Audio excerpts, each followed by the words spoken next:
First, you have some time to look at questions 1 to 4.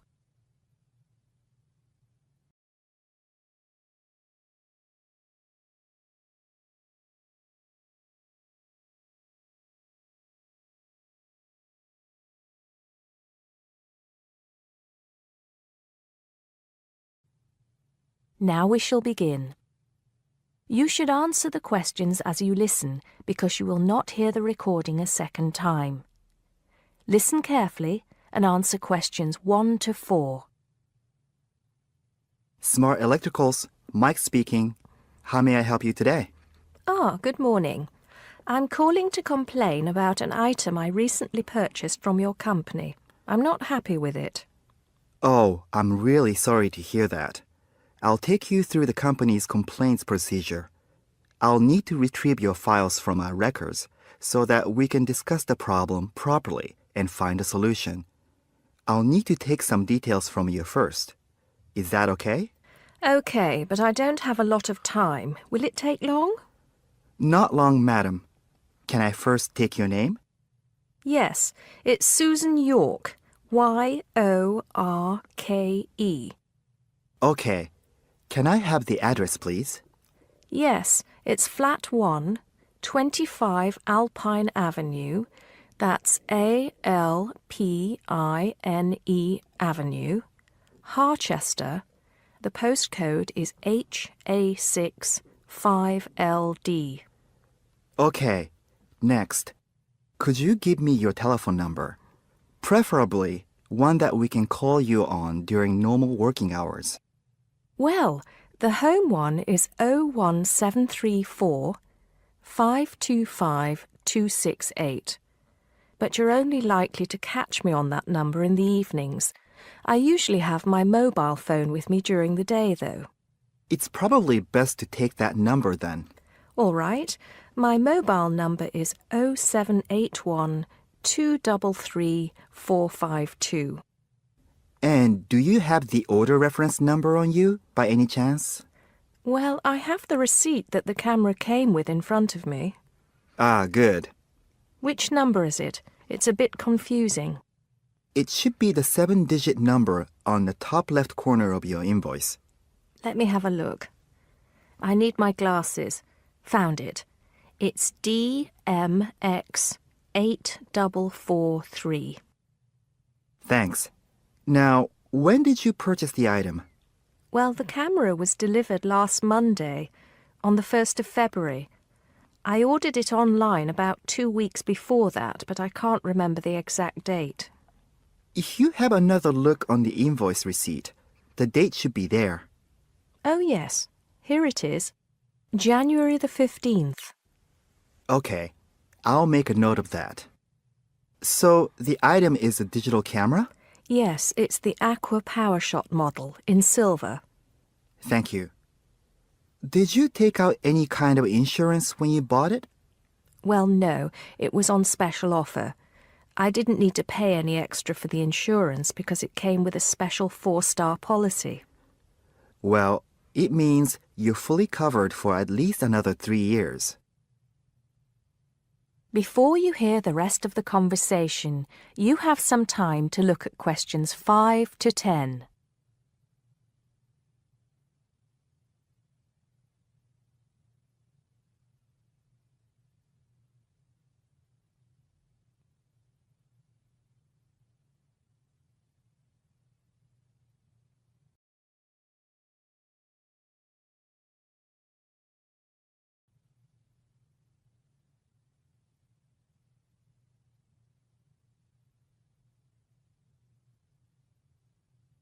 Now listen and answer questions 5 to 10.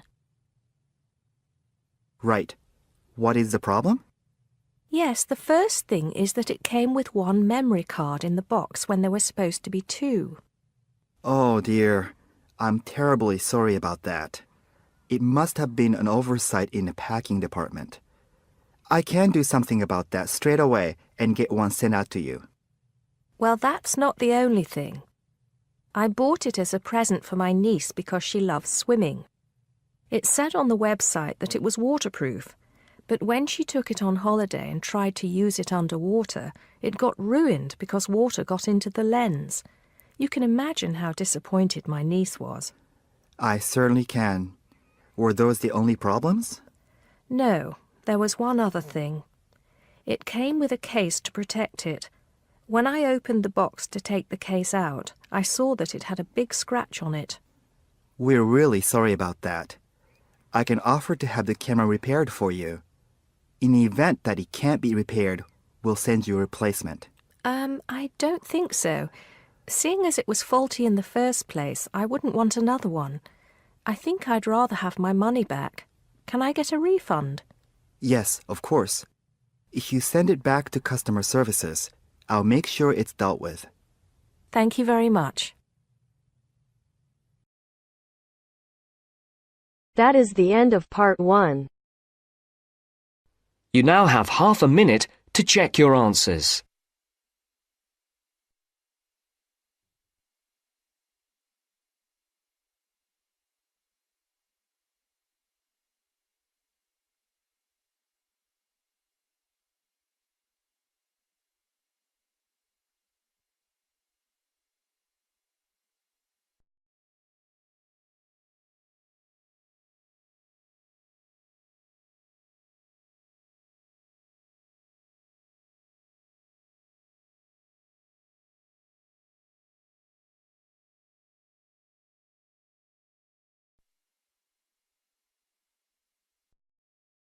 Now turns to part 2. You are going to hear a talk about making the most of graduate school. First, you have some time to look at questions 11 to 16.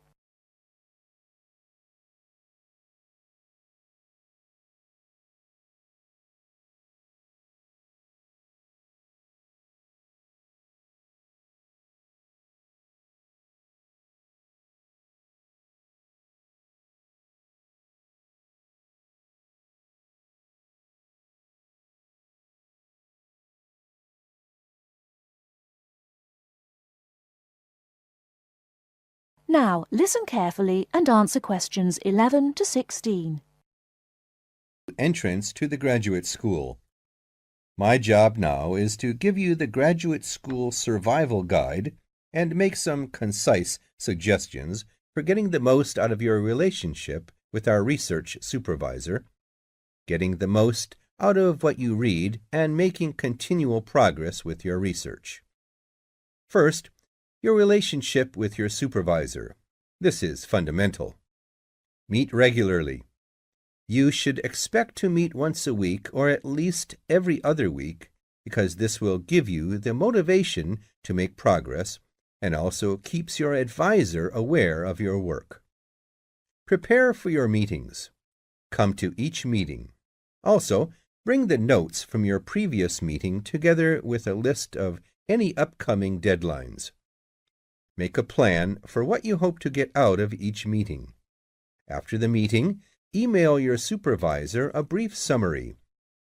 Include a list of major topics discussed, a list of what you agreed on, a note of any advice you may not want to follow, and a new summary of what you are planning to do. This helps avoid misunderstandings and provides a handy record of the progress of your research. Add a to-do list for yourself and your supervisor, including a reading list. Finally, add the time and date for the next meeting. My second main piece of advice is to keep your supervisor informed. Show him or her the results of your work as soon as possible. This helps your supervisor understand your research and identify any potential points of conflict early in the process. Include summaries of your work, including any results of experiments, and also anything you write about your research. Thirdly, communicate clearly. If you disagree with your advisor, state your objections and concerns clearly and calmly. If you feel that something about your relationship is not working, discuss it with him or her. Whenever possible, suggest steps that they could take to address your concerns. Under this heading, it is extremely important to take the initiative. You do not need to clear everything you do in your research with your advisor. He or she is busy too. You must be responsible for your own ideas and the progress of your work. Before you hear the rest of the talk, you have some time to look at questions 17 to 20.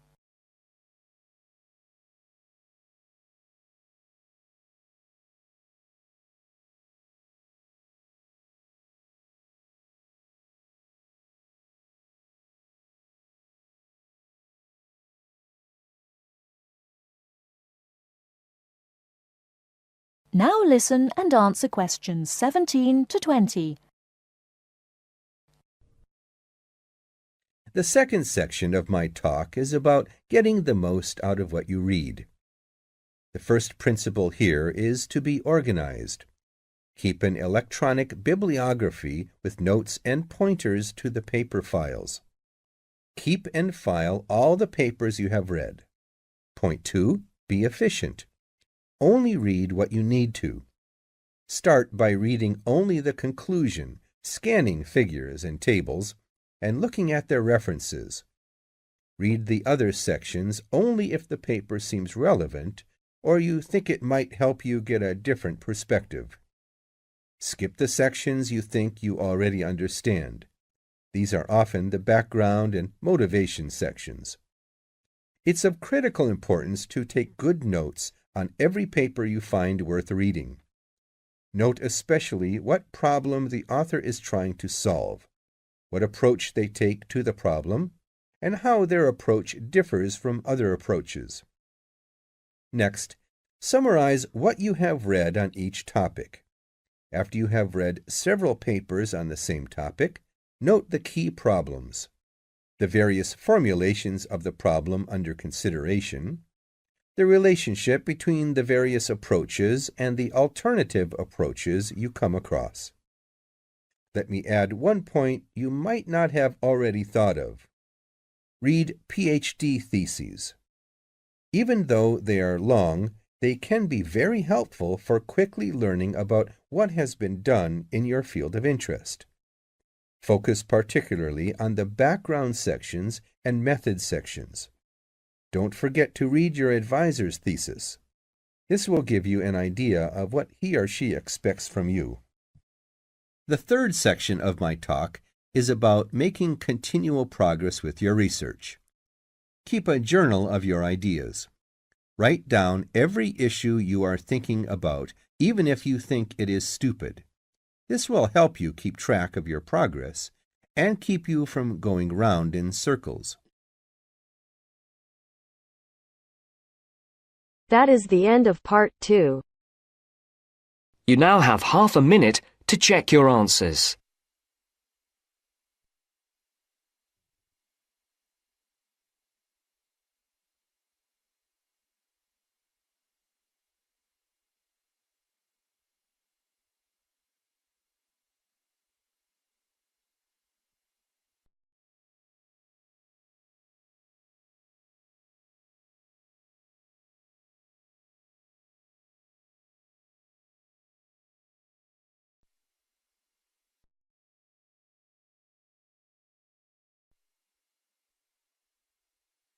Now turns to part 3.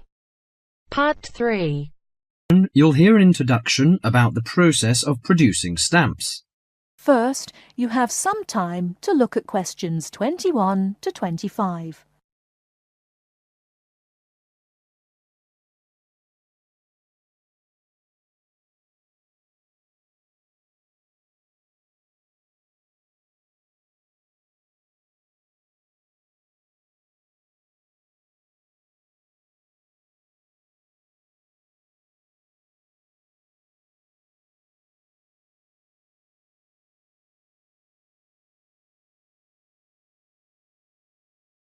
Now listen carefully and answer questions 21 to 25. Hello and welcome to this week's edition of Tell Me More, the program where you ask the questions and we provide the answers. and we've had a wide variety of questions from you this week.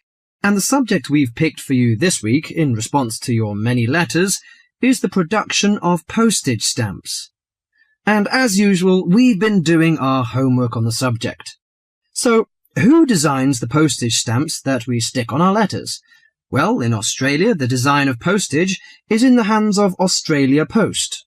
In Britain, it's the Royal Mail that looks after stamps, and it seems that both countries have a similar approach to the production process. We discovered, to our surprise, that it can take up to 2 years to produce a new postage stamp. Why is that, I hear you ask? Surprisingly, it can't be all that difficult to design a stamp. In fact, it isn't, but it seems it's a lengthy business. Firstly, they have to choose the subjects, and this is done with the help of market research. Members of the general public, including families, are surveyed to find out what sort of things they would like to see on their stamps. They are given a list of possible topics and asked to rank them. A list is then presented to the advisory committee, which meets about once a month. The committee is made up of outside designers, graphic artists, and stamp collectors. If the committee likes the list, it sends it up to the board of directors, which makes the final decision. Then they commission an artist. In Australia, artists are paid $1,500 for a stamp design and a further $800 if the committee actually decides to use the design.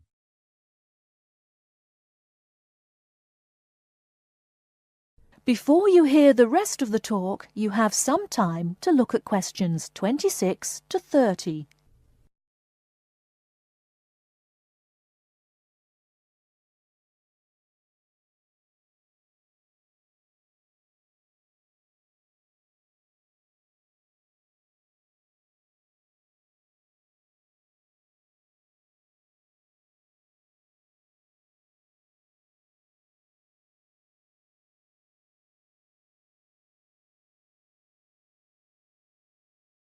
Now listen and answer questions 26 to 30.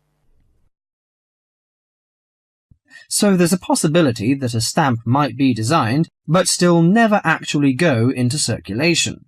So what kind of topics are acceptable? Well, the most important thing is that they must be of national interest. And because a stamp needs to represent the country in some way, characters from books are popular, or you often find national animals and birds. So, of course, the kangaroo is a favourite in Australia. With the notable exception of members of the British royal family stamps, no living people ever appear on Australian or British stamps. Every year, the Royal Mail in Britain receives about 2,000 ideas for stamps, but very few of them are ever used. One favourite topic is kings and queens.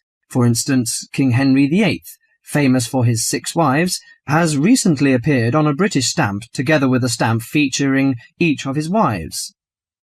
But despite the extensive research which is done before a stamp is produced, it seems it's hard to please everybody.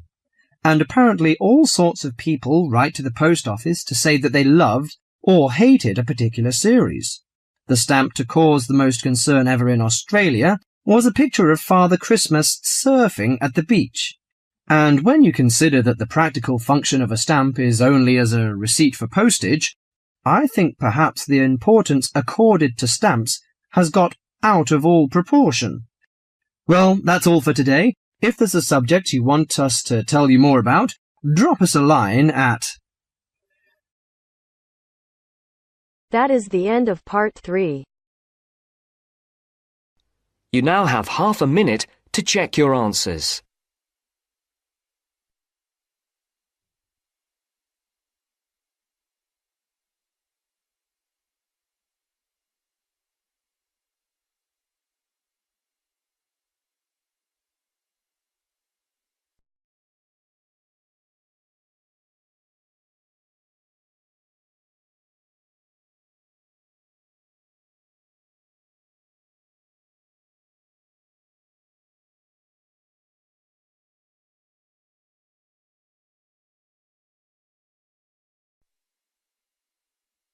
Now turns to part 4. Part 4. You will hear an environmental studies student giving a presentation about his project on saving an endangered species of plant. Now you have some time to look at questions 31 to 40.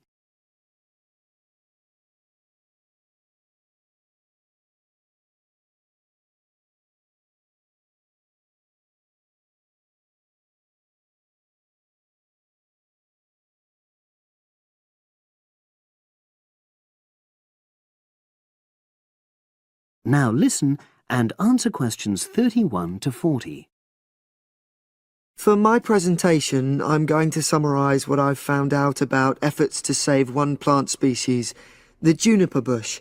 It once flourished in Britain and throughout the world's temperate zones, but over the last few decades has declined considerably. Before I go on to explain the steps being taken to save it in England, let me start by looking at some background information and why the juniper has been so important in cultural as well as ecological terms, historically and in the present day. Firstly, I want to emphasise the fact that juniper is a very ancient plant. It has been discovered that it was actually amongst the first species of plants to establish itself in Britain in the period following the most recent Ice Age. And, as I say, it has a much valued place in British culture. It was used widely as a fuel during the Middle Ages because when burnt, the smoke given off is all but invisible, and so any illicit activities involving fire could go on without being detected. For example, cooking game hunted illegally. It also has valuable medicinal properties. Particularly during large epidemics, oils were extracted from the juniper wood and sprayed in the air to try to prevent the spread of infection in hospital wards. And these days, perhaps its most well-known use is in cuisine, cooking, where its berries are a much valued ingredient, used to flavour a variety of meat dishes and also drinks. Turning now to ecological issues, juniper bushes play an important role in supporting other living things. If juniper bushes are wiped out, this would radically affect many different insect and also fungus species. We simply cannot afford to let this species die out.